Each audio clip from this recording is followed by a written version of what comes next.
Welcome to day 18 of our 30-day vlog series on insurance and risk management.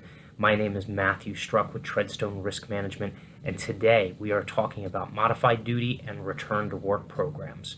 So, what's the big deal with these types of programs? Well, if you have any kind of appreciable size workforce, you're going to end up eventually having a workers' comp injury that requires your employee to be out of work for a period of time.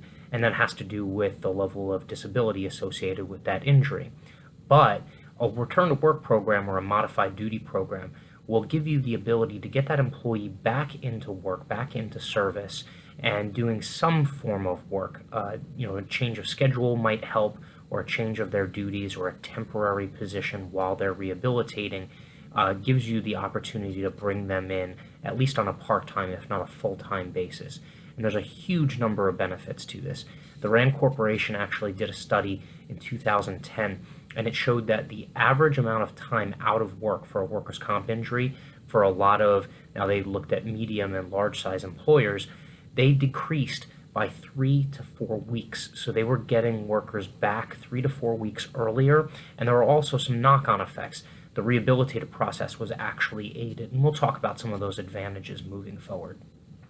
All right, so some of the benefits of a well-executed modified duty or return to work program are, one, it gets the employees back to work quicker. They might not be fully rehabilitated yet, but it gets them back in the door so that you can at least work with them, make sure that their job duties don't atrophy or their job skills don't atrophy. Helps avoid the depression that sometimes can set in with an extended absence from work, and it also gives you the ability to kind of keep tabs on them. Not necessarily that you're looking over their shoulder every minute of every day, but you can have a face-to-face conversation with them to find out how the rehabilitation is going, how they're feeling, whether or not they feel like they're making progress or not along their course of rehab. This also reinforces a good work culture inside of your organization, meaning, we want people to come to work and get paid to go to work. And if they are staying home for any period of time and they begin to, quote unquote, milk an injury or just kind of lollygag around in their rehabilitative process, they're not going to get back to work, and that can cause all kinds of negative downstream effects. It also breeds accountability on behalf of the individual employee that's injured, but also it helps demonstrate that accountability to the rest of the workforce. You can actually have drops in morale because other workers might have to take overtime, or they might have to increase their job duties beyond what they're normally used to in order to pick up the slack for a worker that's out of work for an extended period of time. And that can really weigh on the workforce, aside from the individual or individuals that are injured and out of work. I mentioned it before, protects against depression-like symptoms. Just think of any time that you've been, laid up with the flu or some extended period of time laying on the couch. After a while, you begin to kind of be depressed, lower energy. You don't really feel like getting up and doing things and being as proactive, and that can elongate the rehabilitative process for an employee who's trying to get back from a serious injury. So this gets them up off the couch, into the area of work or into the workplace, and it allows them to contribute to the organization and feel good about actually accomplishing something while they're still rehabbing. It prevents deconditioning. So deconditioning is the idea that not just job skills will atrophy, but also someone's mental state can take a step back. And so if you have a manual laborer, obviously, they might have some physical impacts to their ability to do their job if they're not doing it for an extended period of time. But there's also a mental sharpness that can be lost as a result of being out of work. And so this helps prevent that by getting them back in the door and giving them something to focus their energy on. It saves money. So it saves money in terms of reducing the overtime costs associated with the other employees that have to pick up the slack, but also saves money because most workers' comp coverage, in fact, pretty much all workers' comp coverage, includes some reimbursement for wages that the employee is not getting paid while they're out of work and at home or rehabbing. And so this brings them back onto the payroll, and it reduces the amount of money that the insurance company is kicking in for the lost work or the lost hours that they're not on the job. A small little side note to this, which actually isn't a small thing at all, in some cases, like in collectively bargained workforces, almost like in certain states that have a lot of unionized workforces. New Jersey is one of them, and a perfect example are teachers in New Jersey.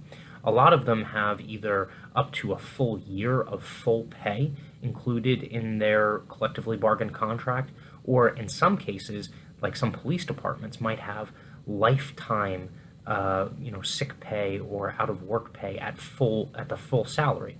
Well, the kicker here is that insurance payments, so the reimbursement that the insurance is giving you for their payroll, is actually tax free. And so that 2/3 of their payroll that's coming from the insurance company isn't taxed. The other third is taxed because it's coming from your normal everyday payroll, but that means that they actually get a pay raise for being out of work. And that creates a major disincentive for them to come back to full duty.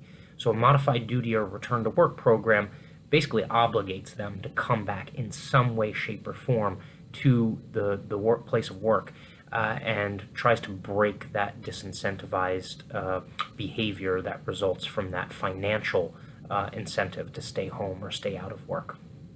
All right, so let's talk about some best practices. So the first of which has to do with communication. You need to effectively communicate this program to the workforce, supervisors, everyone from the top of your organization down. All right, the communication can be done via the employee handbook.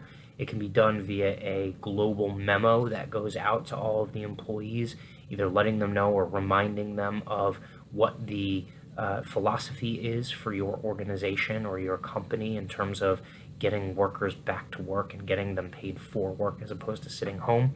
And it also outlines some, we'll call it progressive disciplinary action steps that could be taken for anyone who abuses the system or kind of fraudulently puts in a claim or, like I said, milks a claim to stay out of work for longer. Have a labor attorney review your policies. So, modified duty and return to work programs pretty much in all 50 states are allowed, but what you want to make sure of is that you're not running aground of other considerations, such as the ADA or other, protected classes or other protected rights of workers when it comes to their daily duties. All right, create a modified duty job bank. So most supervisors in larger organizations have like a wish list of things they would want to get done if they didn't have to do, the work that has to be done on a day-to-day basis. And these things can be, something like doing inventory. It could be like, checking equipment in a way that you don't normally have to check it. It could be, painting or cleaning up a certain room or area of the facility. There's going to be tons of these things laying around. Filing is another one. So create a job bank of temporary or modified duty positions that are ready to go, so that when an employee comes back to you after they've seen the doctor and the doctor says that they have certain restrictions on what they can do, you can line them up with a job that's in the job bank that takes into account those restrictions so that they can continue to do that job without running aground of something that they're physically incapable of or will actually worsen their injury. All right, update your job bank regularly. Make sure that as jobs are done and completed, that they're taken off, and make sure that new jobs that are on the wish list make their way on there.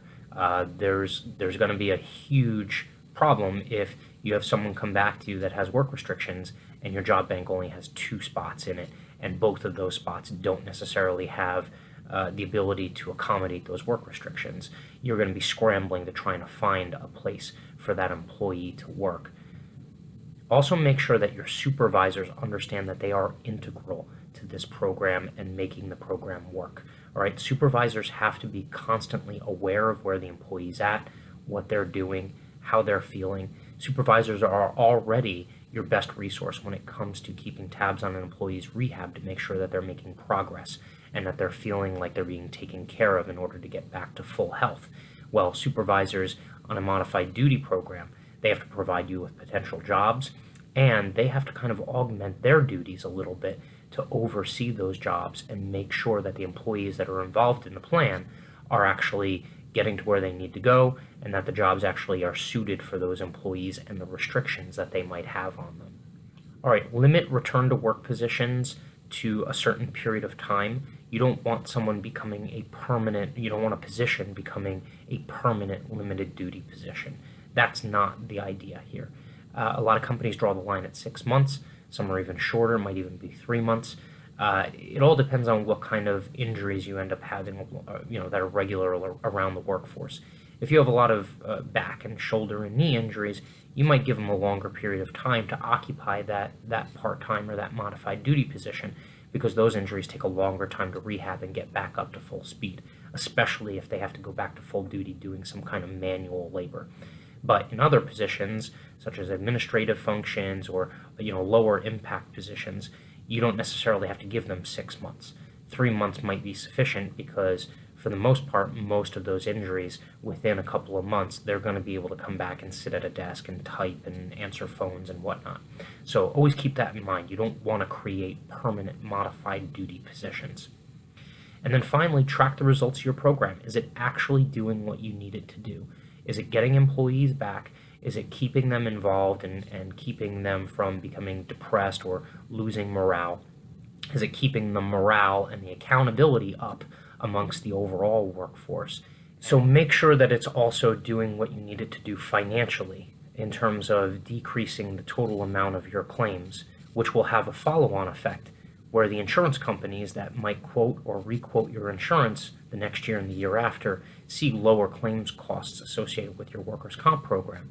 And if you have a positive trend in terms of your claims costs, they're going to treat you a little bit better, or as a better risk than other employers that might have a negative trend, or consistently high dollar claims associated with their workers' comp program. So I have some additional resources that are linked below in the notes of the video, or in the full blog post. Please subscribe, hit like, share this information, comment with any questions or any feedback that you might have on the material and the delivery of the material, and we're going to keep pumping this out. See you on day 19.